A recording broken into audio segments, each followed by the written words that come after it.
previous video had a focusing problem, so re-recording it. So after the home invasion, I just on my flight back, I realized that home invasion was not about stealing anything. And there was a truck that was also in the area, and when they were all leaving at around 11:30, because I saw those four people who came in the car regularly to scope out the place. Their cars were parked at the Sheet Metal Workers Union across the street from Buchanan on Market.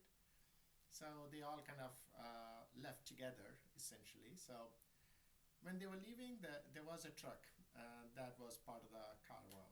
And I was thinking that what was the intent of the home invasion? So home, I when I went to India on my dad's funeral, I was gone for a month, and that's when Intel on forged grounds, they forged documents in order to terminate, because I was already talking about fraudulent status update to push out non-working chips. So they thought that this would be the way to do it. Do the termination, get me out, but then when I spoke about bringing lawyers in, they recruited me back, did an investigation, and disciplined Yashmeet Kopkar. But during this time, Christina had access to my apartment. So, and now I know that Christina was involved in home invasion. She was right there. Because when you call somebody at 3:15, they're not going to pick up phone after one call, and she did. And when you're sleeping and you wake up suddenly, you're not ready to go out right away because your hair will be messed up and you need to take at least 5-10 minutes. She was at the apartment within 10 minutes, 10 to 15 minutes, talking to police. So that's how I knew that that's how I knew that she was nearby. And getting Uber at 3:15 is not fast in San Francisco on Sunday morning. Up to 2:30 is fine when clubs are closing, but not at 3:15, 3:20.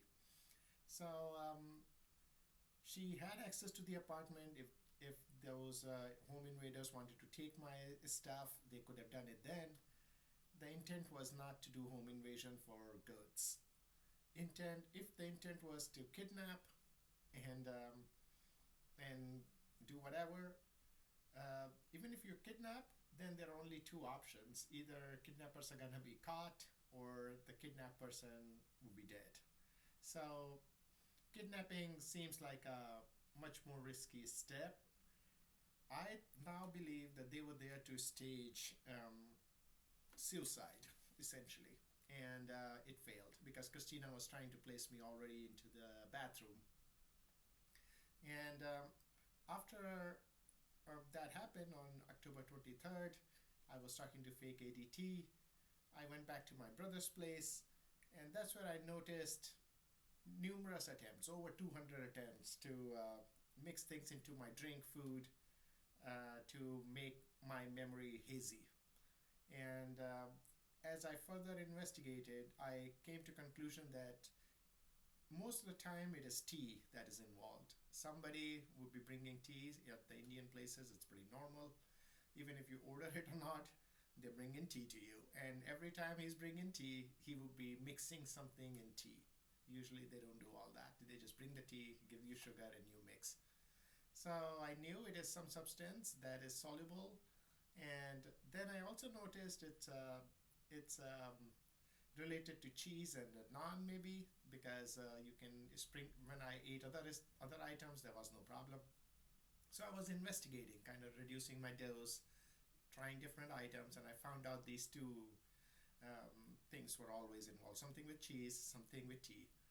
And then I looked into it further, and it turns out it was Nux vomica, which is strychnine. It's a rat poison, essentially.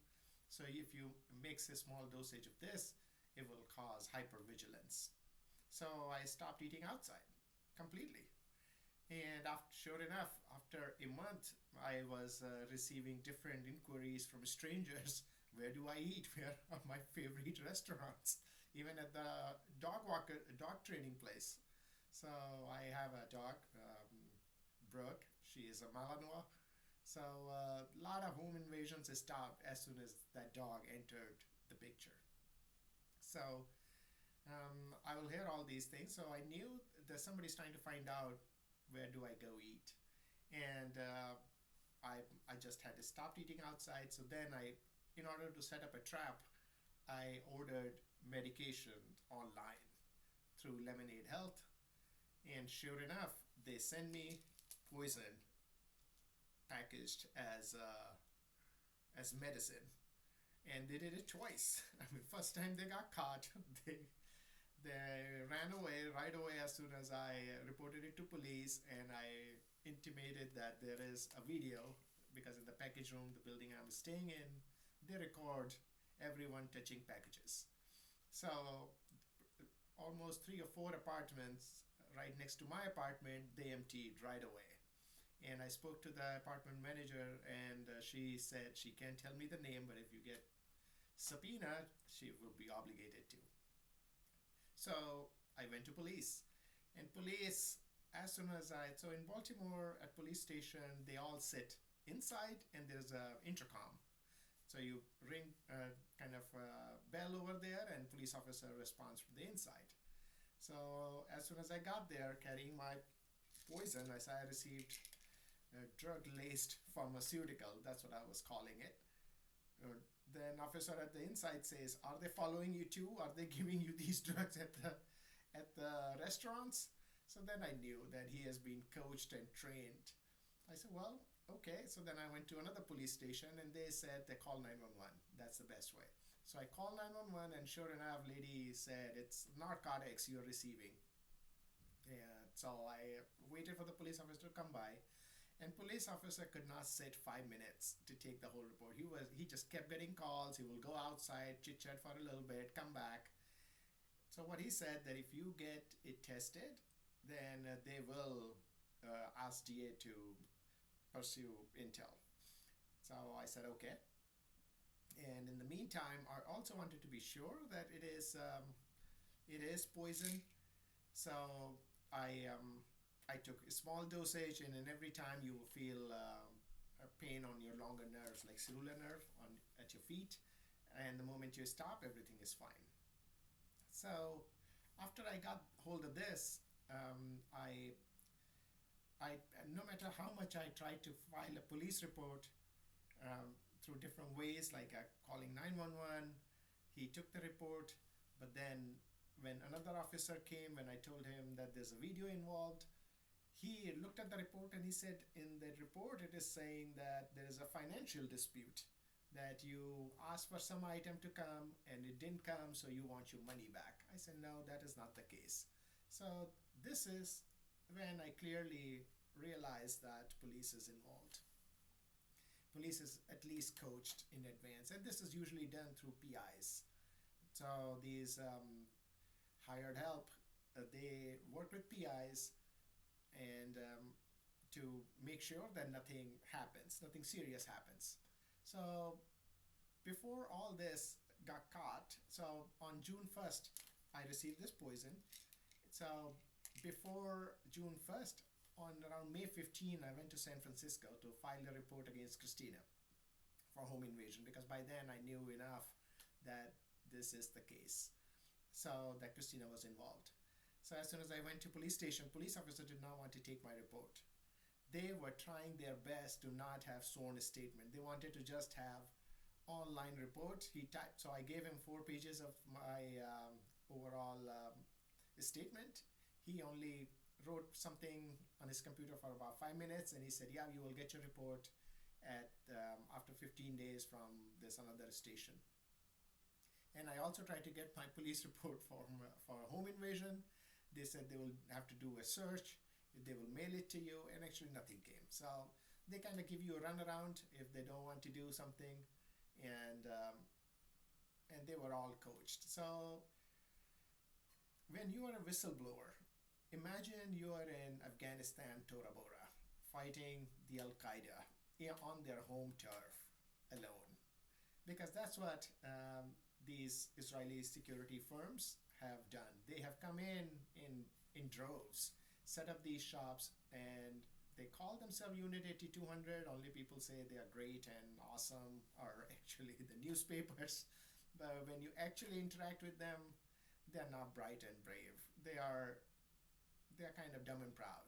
They make this they do the same thing over and over, follow the template and expect different results. Like after sending this poison, they send this one, expecting me to take it, but I didn't. So, and you follow them. I mean, you go after them, they run, and they use their parents, they use their kids.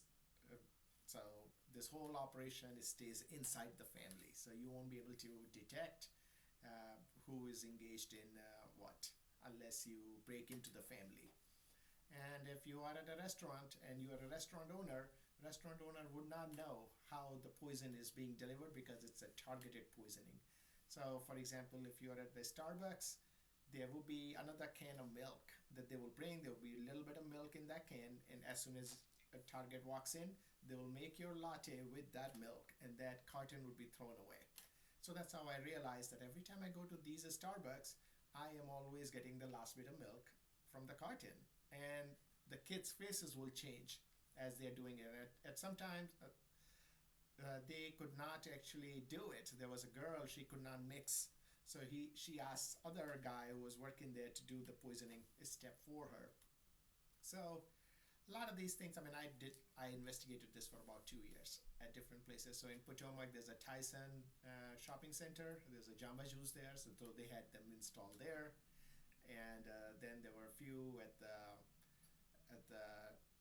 at the Potomac 7804 area, which is Potomac Village. They were there at the Starbucks, so on and so forth. So they first profile you, and after that, they will install their people to poison you slowly. And the idea is that these are nerve agents. So organophosphates, which can be applied through skin. And there was an attack like this when I was at the gym. One person, he applies like a white chalk kind of thing, and then he tried to correct my posture while I was doing deadlift, and my muscle stopped firing after that properly for almost 6 months. So you have to be careful, and you have to be ready to engage. And ready to engage meaning you call out, take the pictures. So, and then print those pictures. Don't keep them on your iCloud or whatnot, because if that poison gets in, the next day you won't remember your passcode. So you will have to kind of reset your phone in order to access it, and then everything will be gone. Or they will break in through Bluetooth. Bluetooth is their preferred way. Or if they have figured out your home Wi-Fi password, they will break in through that and then try to delete your pictures. So everything has to be in a paper printed form.